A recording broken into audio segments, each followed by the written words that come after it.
challenge that I see with regards to, and look, with when it comes to business, I respect Andrew Tate because he's got a good business mind. His money is showing it. He's actually taking action, and business wise, he's doing well. When it comes to the mentorship aspects of it, and what is being mentored to and driven into the minds of a lot of these teen boys lately, that is concerning because there's such a lack of mature masculinity in the world. Not just the masculinity as it's being portrayed, where a woman is just an object, or she just needs to stay in the kitchen, or she needs to be told what to do, or she cannot succeed in business, and all of that type of hogwash that's out there. But mature masculinity in the sense of, I don't need to step on anyone else to show that I'm masculine. Pure and mature masculinity comes from, how am I helping others achieve success in their lives? How am I mentoring in a healthy way for their benefit and not my own? How am I seeing their potential and helping them reach their potential, instead of me capitalizing and just smiling all the way to the bank while others pull on the short end of the stick? And that level of, like I say, maturity, that level of masculinity, where I know what my identity is, I know what I stand for, I know what my values are, and based on the values that I have, I'm not backing off because of anyone else getting offended because of everything that I say. That is one aspect of it, one aspect of masculinity. But the other aspect as well that goes hand in hand with that is not to go out and directly want to offend anyone or want to step on anyone's toes to make them feel, uncomfortable. Because why would I rattle that cage if, I'm just going to sit back and smile, like a Jerry Springer move? Okay, now that I've stoked the nonsense, let's see what comes from it. That's also not mature masculinity to me. It's a thing of, the role of the man in any situation is to, first of all, protect. I need to protect those who are under my care. I need to provide, be it emotional support or financial support, whatever the case might be, and to procreate. And the procreation aspect is also where a lot of guys, but okay, I can't have children, or I'm too old, or this or that, the next thing. Procreation doesn't just mean, having children. It's procreation in business. How are you making your business grow? It's procreation with your friendship circle. What is your network of influence, and how are you creating more of that? How are you having the gift of foresight towards things that are coming, and how are you taking action on that? That is a form of procreation. Pro before creating, the foresight to create. So to protect and provide and procreate, those three aspects is what makes mature masculinity. And all this other nonsense that I'm seeing out there of, women are just, supposed to be at home and, supply my every whim and jump when I say jump, and I tell them what to do and think and say, and, oh, that makes me a man. No, it does not. It just shows your insecurities within yourself, and you want to bully people into seeing things the way you see them, in an attempt, if I want to call it that, to feel better about yourself. Now, again, to the Andrew Tate fans out there who are like, oh, Tony, you're such an ass now. No. I'm not attacking the man at all. He has his viewpoints. He's entitled to his opinion. My concern is just with the younger minds out there that are being influenced with this type of like, I don't even want to call it mentoring. I want to call it, negative influence almost. It's a recipe for disaster, because those who follow through with it, it's narcissists in the making. And if you look at narcissism and the toxic way that impacts not just the person, but environments and communities and families and all of that, this type of mentoring and stuff that's out there, it's creating a group, a whole slew of narcissists that are going to feel entitled to treating people like objects instead of persons. And that is what's concerning me the most. And I think when we're on the topic of him, we can sort of slice and dice that into a few different sections. So if we take the martial arts aspect and the way he uses that as a platform, I think that is a slight against what I would call, you know, kind of traditional or respectful martial artists, in the sense, if you watch any of his tapes where he's gone into the ring as a kickboxer, he's actually not that impressive as a fighter. He might have won a few things, but if you look at him and you can see the fear within him. You can see he emits quite a vibrational frequency of somebody who's got that fake it till you make it kind of mentality from a fight perspective. I mean, you've fought in cages, you know, I fought in kickboxing, whatever. You know, you can see in fighters in their eyes, you can see with people who actually have that strength, that warrior thing, and people that are doing it, whether it be because it makes them look good or because they feel like, you know, like you said, an entitlement. But when I look at some of the things that I've seen of him, and I don't know everything about him, but I look at him and I see him as like what I would consider to be sort of scared underneath. So therefore he puts on this great big sort of alpha front and has used martial arts to sort of leverage that. Now, when you said about business, I don't know whether it's true or not, what obviously has been put up about his businesses and how he makes his money. But if any of those things are true in terms of that kind of sex side to his business, which is obviously making money off women, then I wouldn't say that that's a good, decent business person, because that plays back into what you just said about the influence. So I think the thing about him is got a few things that could potentially be a positive recipe. So you could have a positive recipe of like a martial artist, somebody who's gone out there and done that indomitable spirit in the ring, somebody who's learned about business, somebody who wants to positively influence people and help people with the mentality in the business. And you could see that as a potential, but he takes it in a completely different way. I mean, I don't know how, but I seem to get bombarded with his tweets. I don't even follow the guy, but he tends to put out little sort of quotes asking for people to say positive things about him being a goat, and the things that people say back, it is literally like cult following with what people say back. And as you say, that is what's worrying about that, because you're like, you do not know what it is you're following here. And him aside, going back to what you said about sort of the masculinity part, is what it shows me, especially in young men, is that those leaders are needed. Positive male role models are needed. There's obviously a desire there for younger people to find that. And as you said, using social media, this whole influencer thing, is some of them are getting hooked on the wrong people. So we need more people learning, you know, about positive masculinity and what that actually means, so that we can give people good role models. And the reason why I was saying about your story is because I think that if people understand there are people like you out there that are going, okay, well, I've had actually a similar path, but I would say tougher path. He hasn't done what you've done from a fight perspective. So he's definitely the weaker of the two there, and also weaker mentally. And so therefore I would say that, you know, this is literally, I was just having a conversation with somebody about social media just before this call. And I was saying to them that one of my real peeves of social media is how the people that really don't deserve the kind of accolade and influence and attention that they get it, and then people I see out there that are way better get less. And that to me is another thing. We were just talking about psychology, the way people think, and about what people choose to follow as well. So I think that's a real interesting thing that I feel from a consciousness perspective we need to really tackle, this year.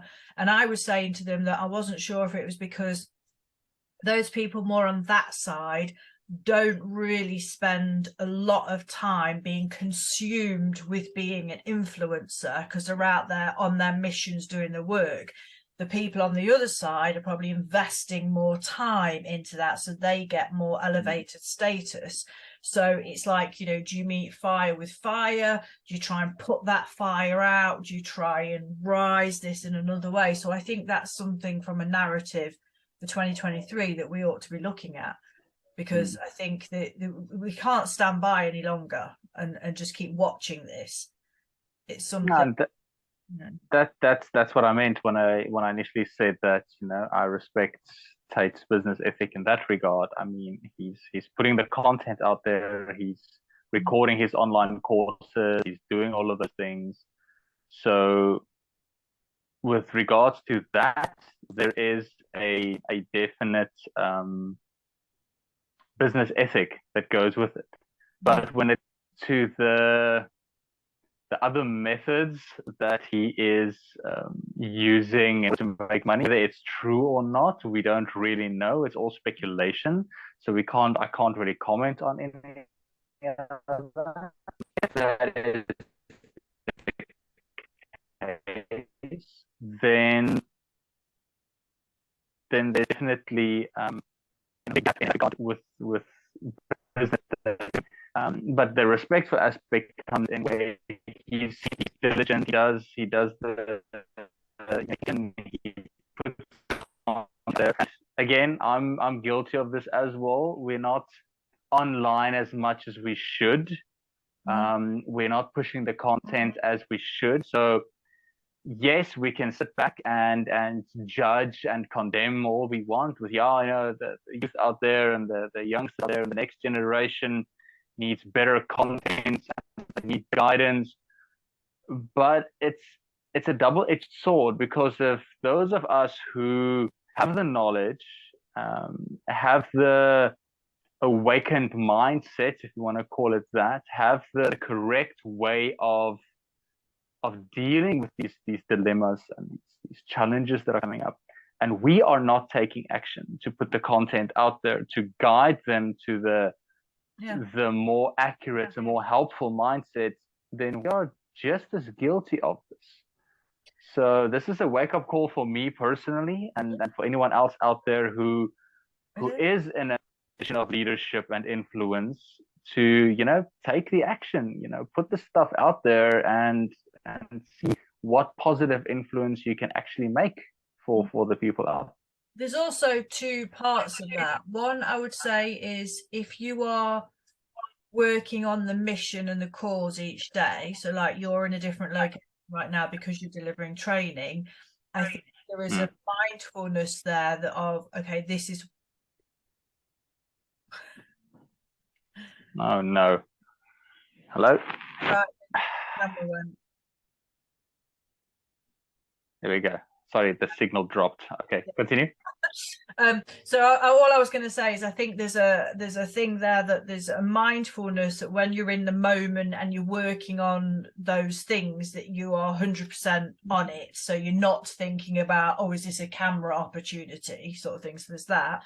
And then the second is, I think that what might have been an issue, because like if I talk to people who feel like, I'm not sure if I want to do videos or this, that and the other, is they're consciously aware of the kickback that's probably going to come back in with the whole, I don't even want to call them keyboard warriors because they're not warriors, but the keyboard, you know what I mean? So it's like that can be off-putting to people, whereas I think other people, we're using him as an example, but there's obviously lots of people out there doing it, that they are not bothered by that. That doesn't affect them. And I do think you do need to reach a point where you are not affected by any potential negativity coming back into you, because it's more than likely going to happen at some point, in terms of the bigger you get, the more people get that information in front of.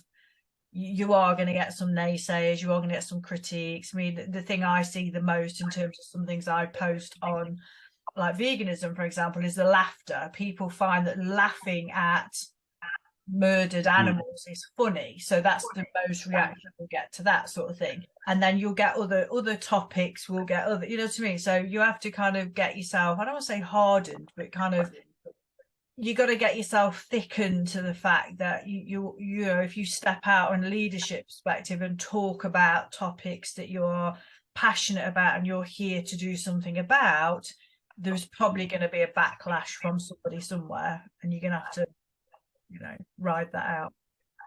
Yeah, look, it's 42 degrees Celsius here at. I don't know what that is in Fahrenheit for those who like a Fahrenheit idea. And there's no aircon where I'm sitting. So if I do start to glow in front of the camera and the perspiration kicks in, I apologize in advance. You're in a hot Yeah, it's warm to put it bluntly. Wow. So again? I said, yeah, that is hot. It is. Okay, yeah. So in any case, yes, look, I mentioned Andrew Tate now because he's the talk of town at the moment. In the trainings that I'm doing now with the team leadership development and all that, it's a topic that's coming up constantly. And I've even heard once or twice, oh, you look like Andrew Tate. And I'm like, I don't know if I want to take that as a compliment or not. You know, it's like, so with that coming up, that's why he's, you know, topic of discussion at the moment. There are many out there. I'm not gonna, you know, mention other names necessarily, but there are many out there who are the intent is merely for fame. The intent is to become quote unquote influencer and a mentor. And when I get asked what the difference is between mentorship and you know, just influencing someone, if I'm influencing someone, it means I'm getting them to do what I want to do. I'm influencing them, right? I'm directing their thinking, I'm directing their behavior, I'm directing their actions, I'm influencing them. If I'm mentoring someone, it means I'm physically there with them. I'm walking them through the process. I am showing them what to do. I'm teaching them one-on-one, in person, in real time. This is what you say. This is what you do. This is how you handle it. And that is then mentoring. You know, it's the personal attention that I give someone. Influence, if the social influences that you give days, I don't know what the, because even if you ask the teens these days, what do you want to be when you grow up? Oh, I want to be an influencer. Like 6% of them, that's the answer that they give. And I'm like, wow, we're going to be world influencers with no one left to influence because everyone's going to die of hunger because no one's going to look at farming or anything like that to provide food for anyone. Because everybody just wants to influence and nobody wants to be influenced or be a follower necessarily. And that is the biggest challenge that I see with regards to leadership itself, and especially in the leadership camps that we're teaching now and that we're taking the team in the schools through. In order for me to be able to lead, I should be willing to follow. Because a good leader knows how to follow. If I can't follow and I only bark orders the whole time, that doesn't make me a leader. It just makes me influential, perhaps, but it also puts me in a quote unquote boss mentality, which means I tell you what you need to do, and that's just it. You know, my word is law. Leadership means being down there in the trenches with you, leading you through it. Again, protecting and providing and you know, creating opportunity for myself and my team, those who I'm leading, and that leadership comes from. So the whole aspect of what we're doing with the leadership camps is the leadership per team changes constantly. So at some point you're going to have to lead, but at another point you're going to have to follow, and a good leader can do both, right? Otherwise, it's dictatorship. I just bark orders and nobody can tell me I'm wrong, and then I might be leading everybody into, the abyss, to put things bluntly. So leadership and masculinity, and it's not just the masculine and masculine, don't be wrong, right? A lot of people accessed this morning where do I believe that females will make good leaders, or only men that makes good leaders? I'm like, it's not a masculine or feminine thing. There's different leadership modalities, there's different leadership techniques that get used, there's different leadership flavors, if you want to call it that. You get authoritarian, which is obviously more masculine in nature. You get more compassionate leader and coaching leader, which is more feminine method of leading. The one's not right and the other one's not wrong. It depends on the context. It depends on the team. It depends on you personally. There's different ways of leading. So to be a good quote unquote leader, it depends on what the outcome is that you're after, what the intent is. Where are you leading them? Why are you leading them there? And why should they listen to you in the first place? A leader without a following is not a leader. They're just, another person who has a big ego of themselves. You have to have a following in order to be a leader. But also, if I'm just influencing people, it doesn't necessarily say that I'm leading. I'm just influencing them to think a specific way or to behave a specific way, and there's no consequence on me because I'm just influencing them. Yeah. A leader takes responsibility for him or herself and those that are following them.